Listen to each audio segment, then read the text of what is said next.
Voilà, bienvenue pour ce nouveau temps d'édification de l'Église évangélique de Pentecôte en ligne. Et nous allons ce soir continuer ce qui a été engagé la semaine dernière sur ce thème en route vers la terre promise. Nous avons vu la semaine dernière au travers de la vie de Moïse combien nous pouvons vivre certaines épreuves de nos vies, certains temps de désert, mais en même temps combien le Seigneur permet parfois ces moments sur ce cheminement qu'est le nôtre pour nous enseigner, pour nous démontrer combien il est présent, pour nous apprendre aussi à compter sur lui de plus en plus, pour que nous puissions regarder vers lui avec les yeux de la foi. Ce soir, on va continuer un peu ce périple, notre périple, j'ai envie de dire, vers la terre promise, en étudiant le psaume 23. Il me semble que là encore, le Seigneur veut nous parler et veut nous emmener un peu plus loin. Alors je vous encourage à ouvrir vos Bibles ce soir dans ce psaume 23 que nous allons lire, ces 6 versets. Cantique de David, l'Éternel est mon berger. Je ne manquerai de rien. Il me fait reposer dans de verts pâturages. Il me dirige près des eaux paisibles. Il restaure mon âme. Il me conduit dans les sentiers de la justice à cause de son nom. Quand je marche dans la vallée de l'ombre de la mort, je ne crains aucun mal, car tu es avec moi. Alléluia. Ta houlette et ton bâton, voilà ce qui me rassure. Tu dresses devant moi une table en face de mes adversaires. Tu oins d'huile ma tête et ma coupe déborde. Oui, le bonheur et la grâce m'accompagneront tous les jours de ma vie, et j'habiterai dans la maison de l'Éternel jusqu'à la fin de mes jours. On va prier pour la parole de Dieu. Alléluia. Seigneur, merci encore pour ta parole. Merci encore de nous conduire ce soir, Seigneur, dans, Seigneur mon Dieu, ce que tu veux, Seigneur, nous faire entendre. Donne-nous un cœur, Seigneur, disposé, des oreilles, Seigneur, ouvertes, afin que nous puissions entendre ta voix, mais que nous puissions aussi, Seigneur mon Dieu, réceptionner tes paroles dans nos cœurs. Seigneur, merci pour ta grande fidélité à notre égard. Que ton nom soit glorifié, Jésus. Amen. Amen. Alors comme je l'ai dit, on continue ce soir ce périple entamé la semaine dernière et on va étudier ce psaume 23. Ce psaume doit son importance, j'ai envie de dire, le psaume 23, au présent, au 22, qui nous donne le fondement du 23. En fait, les psaumes 22, 23 et 24 forment ensemble une trilogie qu'on appelle la trilogie du berger. Le psaume 22 introduit le bon berger, et Jésus lui-même a dit, en Jean 10, verset 11, « Je suis le bon berger ». Le bon berger donne sa vie pour ses brebis. Amen. Le psaume 23 présente le grand berger. Il est appelé ainsi d'ailleurs par les auteurs du Nouveau Testament. Je vais citer l'Épître aux Hébreux, chapitre 13, verset 20, où il est dit « Le Dieu qui donne la paix a fait revenir d'entre les morts notre Seigneur Jésus-Christ, qui est devenu le grand berger de ses brebis, et a scellé de son sang l'alliance éternelle. » Enfin, le psaume 24 décrit le chef berger. C'est l'apôtre Pierre qui l'appelle Jésus ainsi. Je lis ce texte, 1 Pierre 5, verset 4. « Quand le chef des bergers paraîtra, vous recevrez la couronne de gloire qui ne perdra jamais sa beauté. » Alléluia. Nous avons ici une trilogie qui nous parle d'une seule personne, Jésus-Christ. 3 psaumes qui sont christocentrés. Alors on peut donc considérer, dans le psaume 22, nous avons la croix du Sauveur qui est mort pour nous afin que nous ayons la vie éternelle. Dans le psaume 23, la houlette du berger qui par amour pour ses brebis pourvoit dans le temps présent à tous leurs besoins, et c'est ce qu'on va regarder aujourd'hui avec le psaume 23. Et enfin, dans le psaume 24, nous voyons la couronne du souverain roi, le roi des rois, qui entre dans sa gloire, qui est l'éclat de sa majesté, et qui viendra un jour établir son autorité sur toute la terre, que son nom soit béni. C'est ce que nous croyons, c'est là notre espérance. Alors ce psaume 23, ce psaume 23 est aussi appelé le psaume de confiance. C'est pour cela qu'il est le passage, j'ai envie de dire, le plus lu des Écritures. À l'exception peut-être de ceux qui se disent athées, les purs et durs, Je crois qu'il est utilisé, il a déjà été utilisé par tout le monde. Nous en trouvons des réminiscences un peu partout. Les Juifs le connaissent et tous ceux qui font partie du christianisme d'une manière ou d'une autre, eh bien, en ont déjà entendu parler. Ce psaume ne fait que 6 versets, relativement simples à apprendre par cœur. Et pourtant, ces 6 versets ont déjà fait couler beaucoup d'encre, puisque même des livres ont été écrits sur ce psaume 23, d'où son importance. On dit souvent que la durée d'un discours ne garantit pas la qualité de ce dernier, car on peut parler pour ne rien dire. Eh bien, ce psaume est court, mais a tellement de choses à nous apprendre quant à notre confiance, à notre marche aux côtés du bon berger, le Seigneur Jésus-Christ. Alors, je vous propose maintenant qu'on puisse entrer eh bien, dans ce psaume. Alors, on peut diviser le psaume 23 en 3 parties qui sont, à mon sens, bien distinctes. Les versets 1 à 3 nous parlent de l'abondance et le repos que connaît celui qui a l'Éternel comme berger. Alléluia! Nous avons besoin d'un berger pour nous conduire sur notre chemin, sur ce chemin qui nous conduira eh bien, à la terre promise. Les versets 4 et 5 nous parlent de la sécurité qui est la nôtre, même au sein du danger. Et on a vu la semaine passée qu'avec Moïse, dans le temps de désert qu'il a traversé, bien Dieu était avec lui. Enfin, le verset 6, le verset final de ce psaume, eh bien, c'est là une belle image de la sécurité et des joies que les fidèles trouveront pour l'éternité dans la présence de leur Seigneur, dans les demeures du Sauveur, là où il est parti nous préparer une place, selon ce que dit Jésus dans l'évangile de Jean, chapitre 14, verset 2. Que son nom soit béni. Je ne sais pas vous, mais moi j'ai hâte d'y être. Alors, faire une petite remarque ici, mais je crois que malgré sa popularité universelle, eh bien ce psaume ne s'applique pas à tout le monde. Et là vous allez dire, oh là pasteur, qu'est-ce qu'il dit? Eh bien oui, je crois que seuls peuvent se l'approprier ceux qui peuvent dire aujourd'hui, ce soir, alors qu'on regarde cette vidéo, eh bien l'Éternel est mon berger. Certes, le bon berger est mort pour nous tous. C'est une certitude, c'est ce que dit la Bible. Mais seuls ceux qui l'accueillent par un acte définitif, par un acte de foi, eh bien, deviennent ses brebis. Et là encore, je reviens sur le besoin d'une repentance. Je peux dire ce soir que l'Éternel est mon berger, eh bien parce que j'ai accepté Jésus, parce que j'ai accepté l'œuvre de Jésus sur la croix, parce que j'ai cru dans l'œuvre rédemptrice du Seigneur, parce que j'ai confessé mes péchés, parce que je lui ai demandé pardon, et parce qu'il m'a accepté. Alors c'est pour ça que je peux dire que l'Éternel est mon berger. Son œuvre rédemptrice est suffisante pour tous. Mais je crois qu'elle n'est efficace que pour ceux qui croient en lui, que pour ceux qui acceptent l'œuvre de la croix, le prix qui a été payé. D'où l'importance ici de l'adjectif possessif « mon ». Il est mon berger. Jésus n'est pas juste un berger, il est devenu mon berger personnel, le berger de ma vie, comme le Seigneur est le sauveur personnel de ma vie. Que son nom soit béni. S'il n'est pas mon berger, s'il n'est pas devenu ton berger, alors le reste du psaume ne te concerne pas. En revanche, s'il est réellement à moi, en toi, alors tu as tout pleinement en lui. Que son nom soit béni. La Bible nous parle de Dieu sous d'autres noms, tels que roi créateur, Seigneur et bien d'autres encore. Et ceux-ci inspirent toujours, dans une mesure générale, eh bien, le respect et la crainte.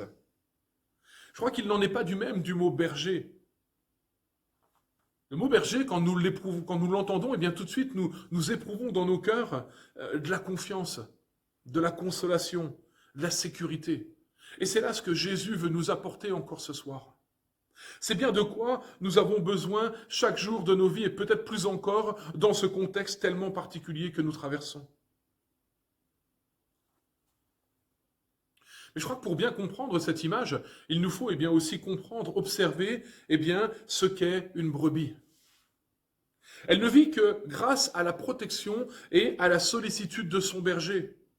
Dès qu'il lui manque quelque chose, elle est entourée de dangers. Dès que le berger n'est plus là, eh bien elle est entourée de dangers et menacée même de périr.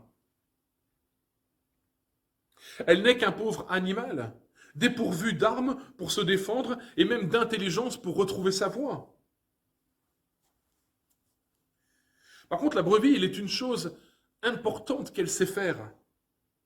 Se tenir près du berger et compter sur sa force et sur sa fidélité. Tant qu'il est près d'elle, elle le suit, elle écoute sa voix, sans s'inquiéter de rien et sans redouter personne. Elle reste paisible et joyeuse. Pourquoi? Eh bien car il ne lui manquera rien. Le temps que le berger est là, il va s'occuper des brebis et la brebis pourra marcher tranquillement dans sa vie de brebis, dans son cheminement, dans son troupeau, là, dans son pâturage, sans rien craindre. On chante parfois ce chant qui dit « Si je me tais, oh j'apprendrai à écouter la voix du bon berger ». Je veux te poser cette question ce soir, chers frères, chères sœurs. Depuis quand n'as-tu pas entendu la voix du bon berger? Je crois que c'est une question importante qu'on doit se poser. Depuis quand n'ai-je pas entendu la voix du bon berger me parler, venir me ressourcer, venir me restaurer, venir me calmer, venir me consoler? Comme je l'ai dit dans l'introduction, on est en route vers la terre promise. C'était la conclusion de la semaine dernière. On est en route. Je crois que pour aller et arriver au bon port, il faut que nous puissions avoir des indications. Il faut que nous puissions encore entendre la voix du bon berger. Je crois que c'est le rôle du berger de s'enquérir de la santé de chaque brebis et d'apporter à chacune ce qui lui est nécessaire. Pas du superflu, du nécessaire. Comment manquerais-je de quelque chose quand mon berger est l'Éternel? Je reviens sur ce que je disais avant, quand Jésus est devenu mon berger. Alors c'est alors que je peux dire avec le premier psaume, le premier verset de ce psaume 23, eh bien, l'Éternel est mon berger, je ne manquerai de rien. J'en ai la certitude ce soir. Parce que l'Éternel est devenu mon berger.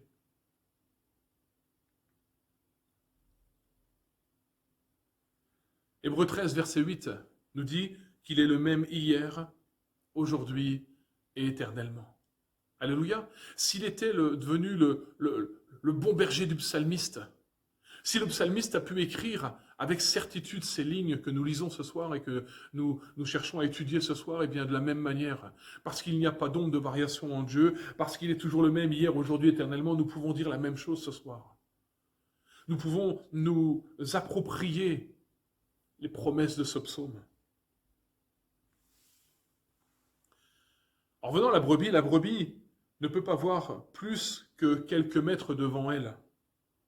De même, nous ne distinguons, et ça, c'est humain, et bien pas très loin, notre chemin sur la terre. C'est difficile de voir plus loin que... Alors évidemment, nos emplois du temps se remplissent, on sait qu'à telle date, dans tel mois, nous aurons tel événement, mais qui pourrait dire encore, demain, je sais exactement quel jour, toutes les heures, tout ce qui va se passer? Non, je crois qu'il y a tellement de choses imprévues. Nous ne voyons pas plus loin. Je disais la semaine dernière que Moïse a appris à voir dans les promesses, a appris à voir dans les lieux spirituels. Nous avons besoin de ce regard de la foi. Et ce regard de la foi tournera toujours nos yeux vers Jésus. Alléluia. Tellement de choses, on l'a vu, hein, on le sait maintenant. Hein.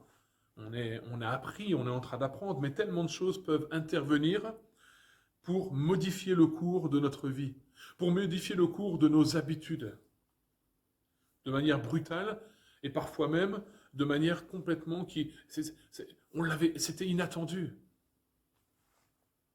Mais mon berger domine le paysage. Mon berger, il est sur la colline et il voit tout le troupeau. Il voit les dangers arriver et il me protège. Même si le chemin est rocailleux, Il peut me faire découvrir un coin caché, un endroit caché où il me donnera de quoi restaurer mon âme, qui peut-être est abattue, qui peut-être est lassée. Et si ton âme est abattue, si ton âme est lassée, eh bien, je t'encourage à tourner tes yeux vers le bon berger parce qu'il a quelque chose pour toi ce soir, pour te restaurer, pour restaurer ton âme.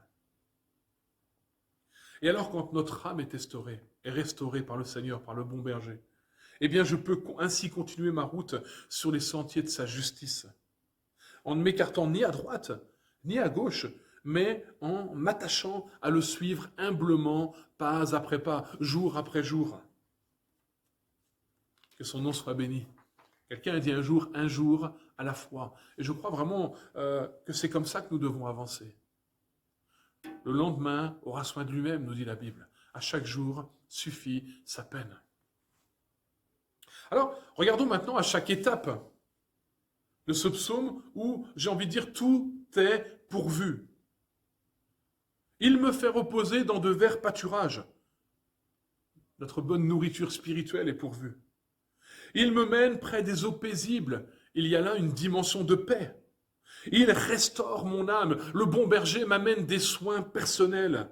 Il me conduit dans les sentiers de la justice. Nous avons des directives pour la marche. À cause de son nom, moi je dirais à cause de sa fidélité, il est le Dieu fidèle. Même quand je marcherai dans la vallée de l'ombre de la mort, je ne craindrai aucun mal. Eh bien, je crois que là, nous avons aussi eu la dimension d'une confiance dans la pire adversité. Car tu es avec moi. Oh, gloire à Dieu, nous avons la compagnie divine. Ta houlette et ton bâton, et elle a le guide de protection, sont ceux qui me consolent. Ta houlette et ton bâton me consolent. Nous avons là une dimension d'encouragement aussi. Tu dresses devant moi une table en présence de mes ennemis. Nous avons une victoire sur nos ennemis par la grâce. En Jésus-Christ, il est vainqueur. Tu induis ma tête et ma coupe déborde. Il y a là une surabondante bénédiction au quotidien. Une visitation de l'Esprit, une onction du Saint-Esprit sur nos vies, une onction que le Seigneur veut renouveler au quotidien sur nos vies. Depuis quand, chers frères et sœurs, n'as-tu pas demandé au Seigneur de te renouveler l'onction sur ta vie? Depuis quand n'as-tu pas eu dans ton cœur le désir d'une huile fraîche sur ta vie? Oui, la bonté et la grâce me suivront tous les jours de ma vie. Il y a là une grâce quotidienne, tous les jours. Et mon habitation sera dans la maison de l'Éternel pour l'éternité. La présence de Dieu pendant l'éternité. Alléluia. Je ne sais pas vous, mais moi je rêve de ça. Et je m'attends à ça, et je me prépare à ça. Ce n'est pas juste un rêve. Nous sommes en marche vers la terre promise. En nous disant ces choses, nous ne pouvons que nous réjouir. Tout est pourvu. Le Seigneur Jésus est souvent comparé à un berger, et je l'ai dit, le chrétien a une brebis. David a découvert par ses expériences personnelles les qualités nécessaires à un berger compétent. Il était berger, lui. Il savait de quoi il parlait. Le berger indique le chemin vers le meilleur pâturage. Il protège sa brebis et, encore une fois, ne l'abandonne jamais. Je crois que je vais faire encore ici un autre parallèle, mais la lecture toute simple de ce psaume 23 montre la proximité de la brebis et de son berger qu'elle connaît bien. Et là, nous avons une clé. La brebis connaît son berger. Alors je reprends encore ce psaume 23 dans cette même optique.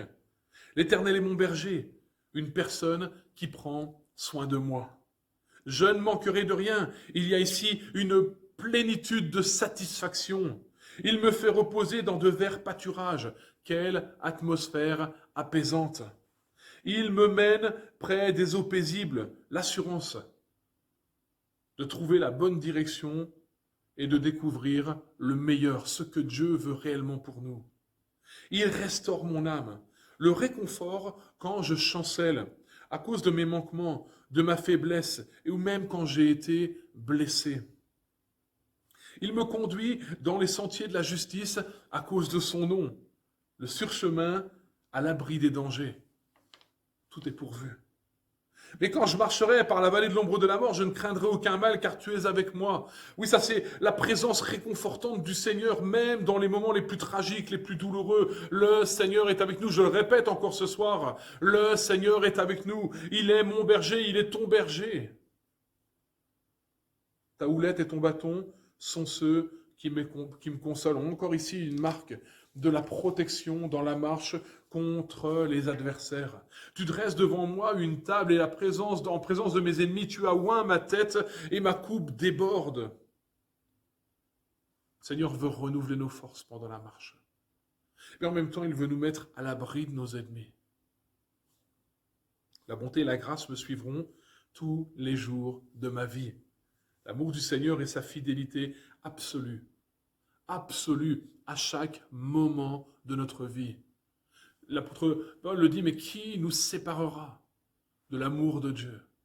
Rien, serait-ce la tribulation, l'angoisse, la peur, l'épée, rien ne peut, chers frères et sœurs, nous séparer de l'amour de Dieu manifesté en Jésus-Christ, notre Sauveur. La bonté et la grâce m'accompagneront tous les jours de ma vie. Si l'Éternel est devenu mon berger, alors j'ai cette assurance que la bonté et la grâce de l'Éternel vont m'accompagner tous les jours de ma vie. Et j'habiterai dans la maison de l'Éternel jusqu'à la fin de mes jours. Je crois que ça, c'est l'espérance du croyant. Notre espérance, à l'un comme à l'autre. Un avenir qui nous est lumineux. Parfois, nous sommes comme environnés de ténèbres, mais regardons vers l'avant, regardons vers le ciel et nous allons voir combien notre avenir en Christ est lumineux. Alors, on peut se poser la question suivante. Pour quelle raison le Seigneur agit-il ainsi? Eh bien, je ne vois qu'une seule réponse à cela. À cause de son amour. À cause de son nom. Ce nom de Christ que nous portons comme chrétiens, ce beau nom qui a été invoqué sur nous dit l'épître de Jacques, chapitre 2, verset 7. Le psalmiste, dans le psaume 23, eh bien, loue l'œuvre du Seigneur à son sujet. En fait, il a découvert combien Dieu l'aimait. Il a fait de Dieu son Dieu. Il a fait du berger son berger. Et c'est là encore une fois la clé. Mais il a aussi conscience que le Seigneur désire avant toute autre chose, eh bien, que son nom soit glorifié. Et si il y a bien quelque chose que nous devons chercher à glorifier dans nos vies, c'est le nom du Seigneur. Je l'ai dit, si Jésus fait tout ça pour nous, c'est à cause de son nom. Mais Dieu veut que son nom soit glorifié. Et donc, s'il y a bien une recherche dans nos vies que nous devons mettre avant toute chose, eh bien, c'est que le nom de Jésus soit glorifié. Que le nom de Jésus soit glorifié par mes paroles, que le nom de Jésus soit glorifié par mes actes, que le nom de Jésus soit glorifié par mes engagements. Ça doit nous parler ce soir. Que le nom de Jésus soit glorifié dans nos vies par qui je suis. De Thessaloniciens, chapitre 1, verset 12, ce texte nous dit « Pour le nom de notre Seigneur Jésus, pour que le nom de notre Seigneur Jésus soit glorifié en vous, et que vous soyez glorifiés en lui, selon la grâce de notre Dieu et du Seigneur Jésus-Christ. » Oui, nous marchons. Nous sommes en marche, nous avançons vers la terre promise. Mais nous avons un Dieu fidèle. Nous avons, en tout cas, si tu l'acceptes, si tu l'as accepté dans ton cœur et dans ta vie, eh bien, tu peux être sûr que tu as un bon berger qui marche à tes côtés et qui veut prendre soin de toi et qui a déjà tout prévu. Il ne nous reste plus qu'une chose, eh bien, c'est à lui faire confiance, à regarder vers lui, à écouter sa voix et à le laisser nous diriger.